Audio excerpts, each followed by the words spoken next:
Okay everyone, this is my 2012 CBR1000RR, and this is the Valentino Rossi Race Replica. Basically, for those of you who are Rossi fans, back in 2002, 2003, Valentino Rossi raced for Repsol Honda, and during that time I think the Austin Powers movie was a popular video, and so Valentino Rossi, being the crazy kid that he is, he always does just neat designs and things, and this was his race bike back in 02 and 03. So I'm a big Valentino Rossi fan, and so when I bought my 2012, I decided to do what I could to replicate his race bike. And as you can see, there are some other modifications that I've done to it, and believe it or not, all this stuff is kind of one of a kind. I did this tail-end myself, and I think the sun might be a little too bright here. What I'll do later on is I'll turn the bike around so we get a little better view without the sun being in our face. But yeah, this is the tail section that I basically fabricated myself and created. Those of you that know what the CBR rear end looks like knows that normally there's a large trunk section that comes down below that, but I like the clean look, and so I did what I could to keep it looking more like a race bike. So let me go through some of the things that I've done to the bike. First of all, let's turn this on and so I can show you the mileage. We're at 78.98 right now, and looks like we're low on gas as well. Okay, what I've done basically, starting from the front to the rear, I'll just point to the things that I've done just so you know. This is the 2012. The original stock bike was red, like my Honda Groms back there. It was the 25th anniversary red edition, and so what I did is I took the black wheels in and had them powder coated the fluorescent orange to match the race replica of Valentino Rossi. But other than that, the plastic kit is straight off of eBay. These are just Chinese eBay plastics, nothing fancy. About 500 bucks for the whole kit. Nothing permanent on these things. I've got, and I'll show you a video here in a little bit, I've got all the original red plastics in case you don't like this color scheme and you don't want anything to do with it. We can put the red ones back on, or I can give those to you, and you can sell those yourself. So braided brake lines, yellow to match the scheme, adjustable levers here that adjust both out and down. So right now they're set up for shorties. I prefer shorties, but you can bring them out if you want. Back here on the back, I've got the aftermarket rear sets that are completely adjustable, whatever height you want to ride. Also, it comes with the shift adjuster here that allows you to run reverse shift, and that's what I do. I run what they call GP shift or reverse shift, where for me it's 1 up and then 5 down. And once you kind of experience that, it really does become more of a comfortable feeling, and so that's the way to set up. But if you want to go back to just normal, remove this screw and just take this whole thing and flip it around to where it's on this side, and it goes back to normal. The only other permanent thing that I've done to the bike, other than the powder coating of the wheels, is powder coating of the passenger pegs, just to match the frame and the color scheme. Really, honestly, to this day, I have no clue why motorcycles come with that raw aluminum anyways.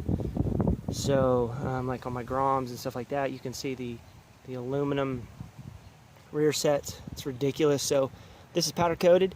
This is a Sato extension. I don't know if you are familiar with CBR, you know that these passenger pegs actually mount up inside this frame, and they're impossible to get on and off. So this allows you to lower it down to where when you go to the track, or if you just want to look cool and ride solo, these just come right off. And then you also have a hook here for your tie downs. So as you can see, the chain's in great condition. I clean it all the time. In fact, I use kerosene and clean each individual link, and I use chain wax with a warm chain, warm the chain up, and then use chain wax to spray up inside there. There's my Valentino Rossi sticker. This tail light here is called the Night Rider. This is pretty sick. Honestly, at night, it's awesome. It just constantly does that until you pull the brake. When you pull the brake, it flashes. So with it being LED, it is extremely bright. And at night, you can see this thing forever. And it is just, man, it just is the coolest look going down the road. Also, I have flush mounted some LED blinkers. You can see that go. They're basically flush along the body line. I'll hit one of my blinkers here and show you. So that's the left blinker. I never put the relay in because honestly, especially at night, that quick flash actually brings a lot more attention than just a slow flash. But you know, $15 piece you can throw up in the front and have that go back down to the slow speed. So also up here on the top, you can see that I put a quick fill, quick release. You just twist this thing off. There is no key. If that scares you, I've got the original stock one as well. Everything I've taken off of this bike I've kept, and I'll show you here in another part of my video. Here's the rear braided brake lines. Stainless steel. I forgot what those are called, but it just looks good. Alright, so this is the Yoshi, the carbon fiber. It's the full, I put the full system on here, stainless steel. I didn't put the titanium, that's just, I'm not a paid racer, so there's really no point in that, but that is your Yoshimura. I think it's the RS4, I could be wrong. It's been a while since I put that on, so there's your stainless steel. Your headers, if you look, I actually wrapped every single header there, and that helps with heat dissipation, keeps your fairings from getting too hot, keeps them from melting or anything like that.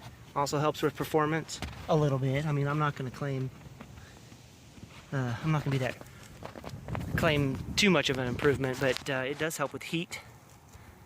It actually looks kind of cool when you look inside there. You can see them. Now onto performance mods. What I have done is inside here we've got the K&N air filter. I also am running the Bazzaz fuel management and the auto mapper here. And the way that was installed, everything that I did, even with this tail light, as you can see, everything was done nice and clean. You don't have any wires, exposed wires or anything. Everything was shrink wrapped and spliced appropriately. Here's the auto mapper. Basically what this thing does, if you're not familiar, is it monitors your air to fuel ratio while you're riding based on your throttle position. And so when you get home, you plug this thing here, the injection tuning unit, you plug it into your computer and you use the Bazzaz's software to update the fuel maps, so that basically every time you ride the motorcycle you are dyno tuning. It's not you know, with air temperature and air pressure, the fuel in your air mixture it changes, and so this helps you run more efficiently, especially if you're out at the track. Every time you want to do a couple laps, come back in, throw that in, and update your maps. Now, for this modification here, I'll show you pictures of the development process for what I did here. For those of you that know how this works, the subframe on a bike usually comes in two pieces. You got your left and your right sub, and for this particular style, the bike was held back here together with a large bolt unit that stuck down here, gosh, a good inch, maybe inch and a half, and there was a big just nut, and it held the left and the right piece together. And so what I did is I chopped that off and then made a bridge here with some steel, and then bolts actually drilled through the subframe and held together. Now, my wife and I ride 2-up all the time, so I assure you this is completely strong enough. Just a little bit of a Dremel tool modification on the tip of that just to get it to slide up underneath there. but my wife and I have ridden 2 up on this thing since the day I bought it. So I think the only other thing that I've done for performance was your flapper valve inside the ram inducts here. Honestly, I did it 2 years ago, so I can't even tell you what it was that it's called, but the flapper valve mod, whatever they call it, I pulled it completely out. I'll show you in the other video of what pieces were taken out of that, but put all that in the box over here, and I'll show you all those parts as well. So let's see, what else? I think that's about all I can tell you I've done. It's pretty much just cosmetic. This bike here is the only one in town. You'll never see any other bike like this. I think that's what I enjoy about it. Oh, here, yeah, I made these actually myself. You could not find these for worth the money. These things are like 70, 80 bucks. So I actually cut out a piece of aluminum, painted it, actually painted it with some black metallic, so it looks kind of cool. And I think it adds to the look. It looks great. I don't run mirrors. I think it's, I do have the mirrors if you want to put them back on. I didn't cut or splice any wires. Your connections for the mirror blinkers, because on this particular bike, the blinkers are in the mirror. Those are right here. No big deal on that. That's not a permanent thing. So again, let's get another profile shot. I think it's the sickest bike I've ever seen for a CBR. For those of you that know what a normal CBR looks like, I'll put a couple pictures of what it looked like in the rear before I did the modifications. But yeah, here we are, 2012. Oh, just a little quick story. I did buy this myself off the showroom floor in 2013. I actually bought this in 2013, in the summer of 2013, July.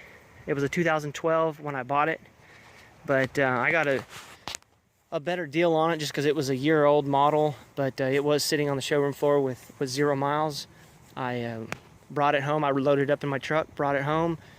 I did the 500-mile break-in by keeping it under 4,000 RPMs, and did the 500-mile interval oil change, and then I did another 1,500 miles.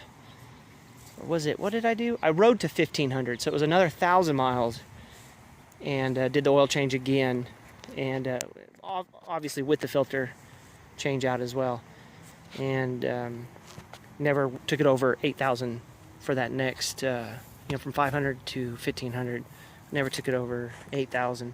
So I did a proper break-in on this. I babied it. This is, obviously, you can tell, is a pride and joy. I put these plastics on at the 500-mile mark. So the original plastics that I have are mint condition, and I'll show you pictures of them here in a minute. I have them bubble wrapped, shrink wrapped, and they've been in my closet in my bedroom. My poor wife, she lost half her closet to my plastics, but kept them for a reason.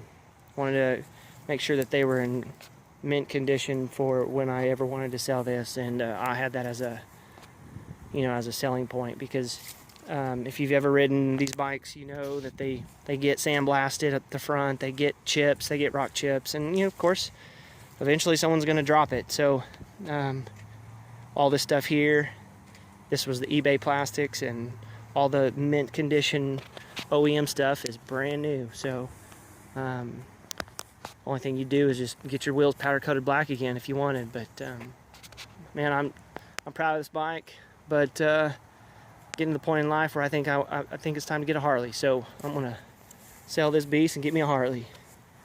And so I'll show you another video. I'm just rambling now, so I'll show you another video of all the other stuff, and we'll go from there. Okay, so here is a collection of everything that was taken off of the CBR, including the original stock exhaust. Just real quick, I'll just show you. This was the trunk, and now it probably looks familiar to you now. This is what the rear end of a CBR actually looks like normally, but with my modifications, this is no way, this can't go in there. There's the mirrors with the blinker. I think this was a tail light that I bought off of eBay. I cut it and used the wires with the other one that's actually on the bike, and used it for a good clean connection. There's the original rear set. There's your little mud flap if you ever wanted to put that back on. Aftermarket levers that I used when I had the red kit on.